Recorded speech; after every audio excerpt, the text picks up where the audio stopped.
Welcome back to That Handicapping Show. I'm Claire Novak. We have returned from the Triple Crown Chaos, go American Pharoah, and we are here in the studio to talk about the Stephen Foster Waste No Time, getting a great Grade 1 on the schedule, and that is at Churchill Downs for the older horses going 1 1/8 miles, $500,000 on the table. And Tom, this is actually a pretty good field. When we looked at it, there's some Grade 1 winners in there and some horses looking to get their first Grade 1. So it's going to be an interesting race. It is a night card, so the race does not go off until 9:42 p.m. We will be covering that. Tom? Yes, and there are people who actually like night racing. So it should be a good night. It's fun to do when you get to go to the races and attend the races and have fun at the races. It's not fun to do when you're still working at like midnight. But anyway, okay, in the Stephen Foster. Somebody had a rough week. Yeah, I just got back from the Triple Crown. Got me a little slack. You know, American Pharoah still hasn't gone back to the track. I was back in the office before American Pharoah was back at the track. That's pretty good. Okay, anyway, in the Stephen Foster, we digress. Commissioner, Lee, Opportunity, Majestic Harbor, Cat Burglar, Noble Bird, and Paganol. What do you think? Well, it's a relatively short field of 7, but it's a pretty good field. And what I find interesting about this race is there are horses in here who could be really, really low odds, but there's some vulnerability in here. And I'm not going to pick a long shot on top, but I see a couple horses that wouldn't surprise me were they to pop a win, like Majestic Harbor. Noble Bird, I think, will not be a big price, but I think he has a very good shot. He's in really good form. He likes the racing surface. It's a little hard to judge the pace in this race because there are horses who, who like to race at least close to the lead or on the lead. Paganol is one of them. Will probably end up the longest shot on the board. Commissioner from the rail. Will he have to go? He does have early speed. Noble Bird has some early speed. Opportunity prefers to come from a little bit off of it, which I think is a major advantage in this race. It's fantastic closing And kick. Of course, there is an uncoupled Baffert entry because Cat Burglar is also in the race with Victor Espinoza, who will be receiving his Kentucky Derby trophy that night. So there's a lot of angles in this race. I settled on Lee. Of course, he hasn't raced since the Dubai World Cup. Right. But he's been training well. I would prefer to watch a race, but I think that he's probably the class here, and if he's ready to go, he should win the race. Yeah, he's been up at Saratoga for Hall of Fame trainer Bill Mott, and on June 6th had a nice 4-furlong bullet work. This is a very interesting horse to me because he has shown so much talent, but they've had a little bit of difficulty with him. He had a long break between the House Hope, which he won, and the Don, in which he got his Grade 1 win. And then he was off again until he came back in the House Hope this year.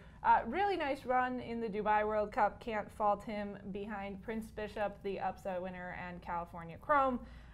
So I can't really disagree with you on his chances. He's 100% one of the top horses in this race. I'm thinking between Opportunity and Commissioner. What do you think? Commissioner will go off the favorite? Probably so. Well, I think Lee. Well, I think it could be between Lee and Commissioner. Yeah. Opportunity may be the value horse in the race. He ran third, 8 lengths behind, but Shared Belief won. California Chrome was second. He's been working at Churchill all spring. I really like that. Yeah. And if Opportunity's 3-1 or maybe even 7-2, go ahead. Bet him. Well, and I've liked this horse. Everybody knows I've liked this horse since early on in his career. Followed him through his 3-year-old campaign, and when he got laid off the Kentucky Derby Trail a few days before the race, that was a big disappointment. But he came back to get his Grade 1 win at Churchill in the Clark Handicap, that's right. So that's a good sign. He does like this track. And last time out, as you mentioned, in the San Antonio, made a good rail bid, but let's face it, Shared Belief and California Chrome were just too good for him. He's a step below those kinds of horses, but I don't think he's a step below these. I do think he fits in here really well, and like the fact that he's been training for Baffert at Churchill. And when he won the Clark at Churchill Downs, he beat Protonico, who really has blossomed into a really nice horse.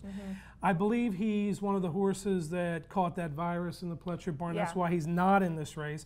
And of course, Constitution, who ran third, came back and won his next start. So, you know, this horse is not a pushover, Right. and certainly worth using or playing on top. Protonico was the horse who won the Ali Sheba, in which Noble Bird was second. So keeping a look at that. Let's talk really briefly about Commissioner. You know, he's won 2 in a row, but they have not been Grade 1 races. He won the Skip Away, he won the Pimlico Special. You know, is this a horse a Grade 1 winner type? I mean, it seems like his chances to win a Grade 1, he really hasn't come through. I'm not sure that he can deliver at the top level, but this might be his race to do it. Yeah, and you know, he almost won the Belmont last year. Well, that is true. He was Which nailed trainer by Todd Pletcher calls a was an winning excellent effort. race. Yes, it was an excellent race. Yes.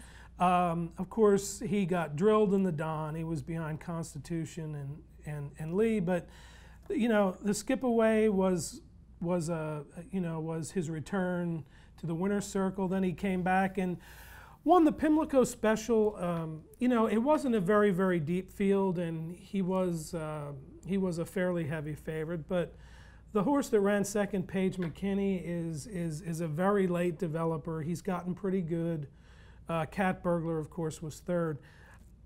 Would it surprise me? No, but I'd rather not have a short price on a horse like Commissioner when, you know, Lee and Opportunity and even Noble Bird are in the race. I think they're all, it should be a very, very good race. All right, I'm going Opportunity, Cat Burglar, Lee, or maybe Opportunity, Lee, Cat Burglar. I haven't decided. I'll let you know by the end of the show. Tom?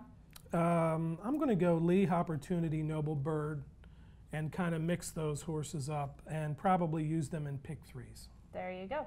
All right, we will be there on Saturday. At least some of us will be. You can follow Frank Angst. He'll be on the ground, and American Pharoah is parading sometime around the 5th race. I think it should be about 8 o'clock, 8:30. So stay tuned to Twitter and our website. We'll keep you posted as far as his activities before he ships back to California. Still waiting to hear where he will run next. But these guys are running Saturday. We will have all of the coverage for you at bloodhorse.com. As always, we want to thank Equibase for the PPs, and thank you for watching that handicapping show.